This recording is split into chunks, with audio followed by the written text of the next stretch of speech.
താരസംഘടന അമ്മയിലെ തമ്മിൽ തല്ല് തുടരുന്നതിനിടെ അയ്യോ ദാരിദ്ര്യം ടിനി ടോമിനെതിരെ അൻസിബ നിയമ നടപടിക്കൊരുങ്ങുന്നു.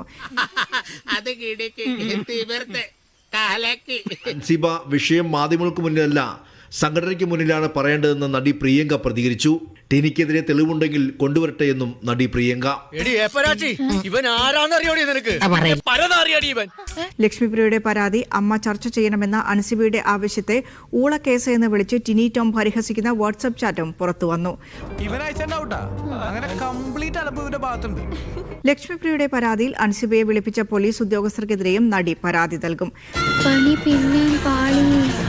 അൻസിബ ഹസനെതിരെ വ്യാജ കേസ് തൃപ്പൂണിത്തുറ പോലീസ് സ്റ്റേഷനിൽ കൊടുത്തു എന്ന് പറയപ്പെടുന്ന ചന്തമറി ഇറക്കിയിട്ടുണ്ടല്ലോ. ആ വനിതാ എക്സിക്യൂട്ടീവ് അംഗം വേറെ ആരുമല്ല, അത് അമ്മയുടെ വൈസ് പ്രസിഡന്റ് കൂടിയായ ലക്ഷ്മിപ്രിയ എന്ന ഞാനാണ്. നീയാണോ? അതെ, ഞാനാണ്.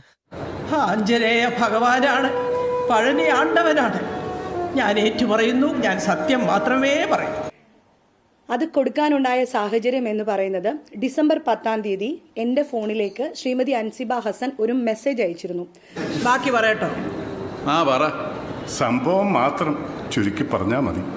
അപ്പോൾ ഡിസംബർ 10 രാത്രിയിൽ അൻസിബ ഹസൻ എന്റെ ഫോണിലേക്ക് ഒരു മെസ്സേജ് അയച്ചു. ഞാൻ ഒരു ക്ലൂ തരാം, പറയല്ലേ. പാറ്റയിലില്ല ഈച്ചയിലുണ്ട്, ചാളയിലില്ല ചന്തിയിലുണ്ട്. ഒരു ദിവസം എന്റെ ഹസ്ബൻഡ് ഈ മെസ്സേജ് ഇത് വായിക്കുകയും അദ്ദേഹം വളരെ പാനിക് ആവുകയും എന്റെ വീട്ടിൽ ഈ മെസ്സേജിനെ ചൊല്ലി പല പ്രശ്നങ്ങളും ഉടലെടുക്കാൻ അത് കാരണമാകുന്നു എന്ന ഘട്ടത്തിൽ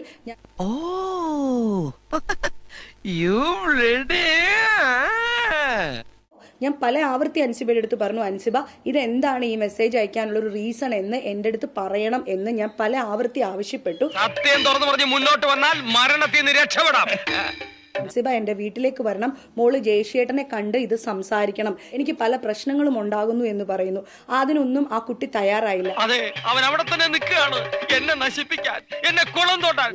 പിന്നീട് യാതൊരു വിധത്തിലും എന്റെ മെസ്സേജസിന് റെസ്പോണ്ട് ചെയ്യുകയോ എന്റെ കോൾസ് അറ്റൻഡ് ചെയ്യുകയോ ആ കുട്ടി ചെയ്തിട്ടില്ല. സ്വാഭാവികം. കുടുംബജീവിതം ഒരു മോശമാകുന്ന ഒരു ഘട്ടത്തിലേക്ക് എത്തുന്നു എന്ന് വന്നപ്പോഴാണ് നമ്മളുടെ ഇവിടെ ഹിൽ പാലസ് വനിതാ സെല്ലിൽ ഞാൻ ജനുവരി ഒരു മധ്യത്തോട് കൂടിയിട്ടാണ് എന്നാണ് എന്റെ ഓർമ്മ. അന്ന് ഞാൻ അവിടെ കൊണ്ടുവന്ന് പരാതി കൊടുക്കുന്നത്. ഞാൻ വേറെ ഒന്നും ചെയ്തില്ല, ഇത്രേ ചെയ്തുള്ളൂ. അതിനാണ് ഇവന്മാർ ഇങ്ങനെ ബഹളം വെക്കുന്നത്.